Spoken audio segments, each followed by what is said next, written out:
সব বিজেপি দলৰ গোটেই আমাৰ ফাউণ্ডেশ্যনটো হ'ল যে সংগঠন আৰু চৰকাৰৰ উন্নয়নমূলক কাম।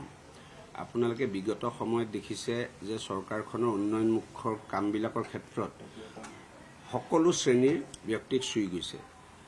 আৰু এইবাৰ এটা তাৎপৰ্যপূৰ্ণ ঘটনা হৈছে যে যথেষ্ট সংখ্যক সংখ্যালঘু লোকে ধৰ্মীয় সংখ্যালঘু লোকে আমাক ভোট দিছে। তাৰ কাৰণটো হ'ল কংগ্ৰেছে ব্লেকমেইল কৰে সংখ্যালঘুক, কংগ্ৰেছে ভয় খুৱায়, ভয় ভাবুকিৰে ভোট ল'ব বিচাৰে বিজেপি, কিন্তু কোনো সংখ্যালঘু উন্নয়ন কৰাৰ নজিৰ 70 বছৰ নাই।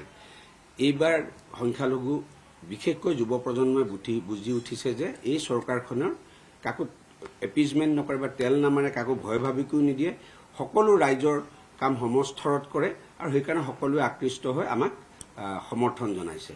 আৰু সংগঠন আপোনালোকে চাব, লোকসভা নিৰ্বাচনৰ পিছতেই আপোনালোকে মন কৰিছিল নে নাজানো, আমাৰ কেইবাটাও মন্থন হৈছিলে আৰু একেবাৰে চাইলেণ্টলি আমি মেম্বাৰশ্বিপ ড্ৰাইভৰ জৰিয়তে গাঁৱে গাঁৱে আমাৰ ক'ত উইক আছিলে, ক'ত আৰু ভাল কৰিব পাৰি, এনেকুৱা প্লেনিঙত আমি কাম কৰিছিলোঁ।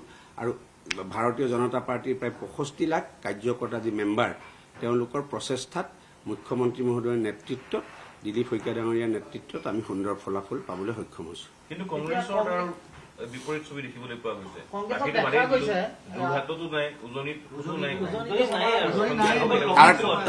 তাৰ কাৰণে আপোনালোক দায়ী।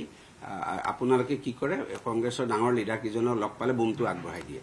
তেতিয়া বুমটোত কথা কৈ দিলে ভাবে কি গোটেই অসমতে ৰাজনীতি হৈ যাব বুলি।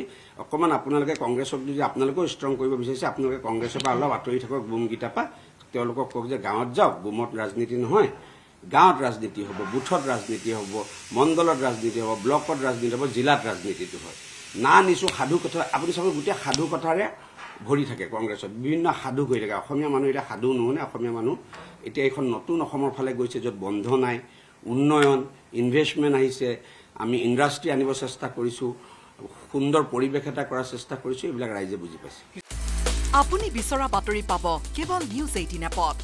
নিউজ 18 এপ ডাউনলোড কৰিবলৈ স্কেন কৰক এই QR কোড। গুগল প্লে ষ্টৰতো পাব এই নিউজ 18 এপ।